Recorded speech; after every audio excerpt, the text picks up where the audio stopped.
Nah, hari ini saudaraku, kita melihat saudaraku mengenai 3 perkara, yaitu kasih saudaraku, kemudian saudaraku hidup suci dan tak bercacat, kemudian saudaraku penuh dengan buah kebenaran. 3 perkara. Kasih yang sejati yang daripada Tuhan, kemudian saudaraku hidup yang suci dan tidak bercacat, kemudian penuh dengan buah kebenaran. Saudaraku, bisakah ini terjadi? Tentunya bisa. Kalau tidak bisa, saudaraku, Tuhan tidak akan beritahukan kepada kita. Saudara, saya membacakan pada surat Filipi pasal 1 ayat 9 dan 10.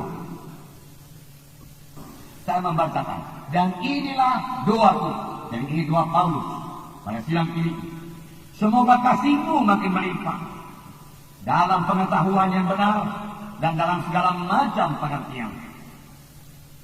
Jadi dikatakan kasihmu makin melimpah, makin bertambah-tambah dalam segala macam pengetahuan yang benar dan segala macam pengertian.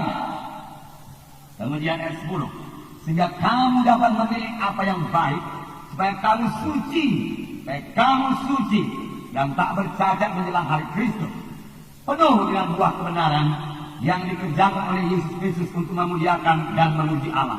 Penuh dengan buah kebenaran yang dikerjakan oleh Yesus. Amin, saudaraku. Jadi Yesus yang mengerjakan ini semua di dalam kita. Nah, yang pertama, saudaraku, dikatakan, saudaraku, kasih. Kamu bertumbuh dalam kasih yang mengenal kebenaran, dia katakan, sehingga kamu dapat membedakan mana yang baik, mana yang jahat. Saudaraku, inilah kasih Tuhan. Firman Tuhan berkata bahwasanya kasih Tuhan ini luar biasa. Luar biasa. Di dalam buku Efesus pasal 3 ayat 18-19. Inilah dia kasih Tuhan yang diberikan kepada kita, yang boleh kita nikmati. Patut kita bersyukur kepada Tuhan buat kasihnya yang luar biasa. Puji Tuhan, saudara. Tuhan begitu baik. Efesus 3:18. Aku berdoa supaya kamu bersama-sama dengan segala orang kudus dapat memahami betapa lebarnya dan panjangnya dan tingginya dan dalamnya kasih Kristus, dan dapat mengenal kasih itu sekalipun ia melampaui segala pengetahuan. Aku berdoa supaya kamu dipenuhi dalam seluruh kepenuhan Allah.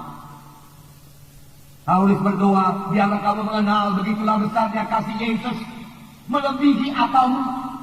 Terlalu tinggi, terlalu dalam, terlalu lebar, terlalu panjang, tidak bisa kamu ukur. Itu melebihi akalmu. Kasih Allah sangat besar. Biarlah pada hari ini kita tidak membatasi kasih Tuhan tersebut. Bagaimana membatasi kasih Tuhan tersebut? Kalau kita berkata dosaku terlalu besar, Tuhan tidak akan mengampuni dosaku. Ini sudah hukuman bagiku. Karena berkata, saudaraku, firman Tuhan berkata, walau dosamu merah patmas sekalipun jadi putih seperti salju, firman Tuhan berkata, Tuhan datang untuk mengampuni dosa yang besar sekalipun, saudaraku, bisa disucikan oleh darah Yesus. Sepanjang orang itu mengambil keputusan yang tegas untuk bertobat, saudaraku. Tapi kalau orang itu sendiri tidak berniat untuk bertobat, saudaraku, dan mau terus hidup dalam dosanya, dan dia mengandalkan kasih Tuhan yang berkata, kasih Tuhan begitu panjang, lebar, dan dalam, dia tidak akan membiarkan aku ke neraka, maka dia sudah salah pengertian, salah perkiraan. Saudaraku, memang kasih Tuhan begitu besar, saudaraku, tetapi Tuhan membenci dosa, saudaraku. Alangkah kasihnya Tuhan kepada Adam dan Hawa, manusia ciptaan Tuhan yang pertama, di mana Tuhan sendiri menikmati persekutuan dengan dia, dan Tuhan datang dalam Taman Eden. Adam dan Hawa menjemputkan dia, berkata kepada Hawa, saudaraku, oh alangkah indahnya, saudaraku. Hawa juga menikmati persekutuan dengan Tuhan, Adam juga menikmati persekutuan dengan Tuhan. Tuhan sendiri menikmati persekutuan dengan Adam dan Hawa, termasuk menikmati persekutuan dengan saudara dan saya. Amin, saudaraku. Tetapi apa yang terjadi? Pada waktu Adam dan Hawa jatuh kepada dosa, Tuhan hukum mereka. Luar biasa hukuman Tuhan. Diusir daripada Taman Eden. Bahkan dikatakan lagi dosa ini akan jadi kepadamu. Dia katakan, aku akan menambah susah payah pada waktu kamu melahirkan. Dia katakan dan lain sebagainya. Saudaraku, sudah itulah dia Tuhan yang maha kasih, maha penyayang, maha pengampun. Saudaraku, dia tetap menghukum dosa. Saudara, sebagai anak-anak Tuhan, kita tidak bisa hidup sebagai orang dunia ini. Hari Senin, Selasa, Rabu, Kamis, Jumat, Sabtu, kemudian hari Minggu datang ke gereja dan minta semua dosa kita diampuni Tuhan. Haleluya, ampunilah dosa saya Tuhan. Saya sudah berdosa Senin, Selasa, Rabu, Kamis, Jumat, Sabtu. Ampuni semua Tuhan, ampuni. Saudara, saya katakan kepada saudara, Tuhan akan mengampuni dosa saudara. Tuhan pasti mengampuni dosa saudara. Kalau saudara mulai saat itu bertobat, saudaraku, saudara bertekad betul-betul tidak lagi menyentuh dosa itu. Oleh jadi saudara datang kepada hamba Tuhan dan berkata, oh hamba Tuhan letakkan tanganmu atas saya, saya bebas daripada dosa ikatan ini. Aku sudah bosan dengan dosa ini. Aku tahu dosa ini membawa ke neraka. Oh bebaskan aku, saudara berkata. Maka Tuhan akan membebaskan saudara. Tetapi jangan berbuat dosa lagi. Jangan berbuat dosa lagi. Tuhan Yesus berkata kepada orang yang sudah sembuh, mulai engkau sudah semua perhatikan baik-baik. Mulai sekarang jangan kau berbuat dosa lagi, supaya jangan kau kena yang lebih parah. Bahkan pada seorang perempuan yang kedapatan berzina kepadaku, Tuhan berkata, pergilah, aku juga tidak menghukum engkau, tapi mulai sekarang jangan berbuat dosa lagi. Bertobat sungguh-sungguh. Dia tidak bisa mengandalkan kasih Allah luar biasa. Dia tidak akan memberikan saya ke neraka. Tetapi selaku kita memboleh-bolehkan dosa dengan berkata, nanti kan diampuni Tuhan juga ya. Nanti ada anugerah Tuhan limpahnya itu.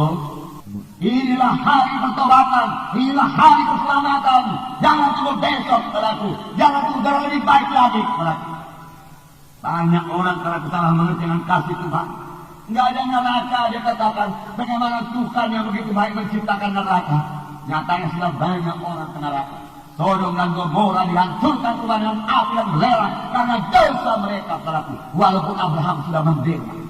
Namun saudaraku, Sodom dan Gomora sama sekali tidak berniat untuk bertobat. Bahkan dia menikmati dosanya, saudaraku.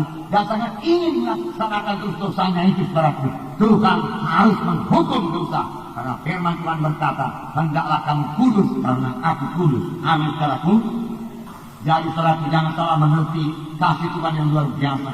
Memang betul firman Tuhan berkata, karena demikian Allah mengasihi isi dunia ini, termasuk saudara dan saya dan seluruh manusia ini, sehingga diberikannya anak yang tunggal, supaya barang siapa yang percaya kepadanya, barang siapa yang percaya artinya saudaraku, berbalik, bertobat, meninggalkan dosa, datang kepada Yesus.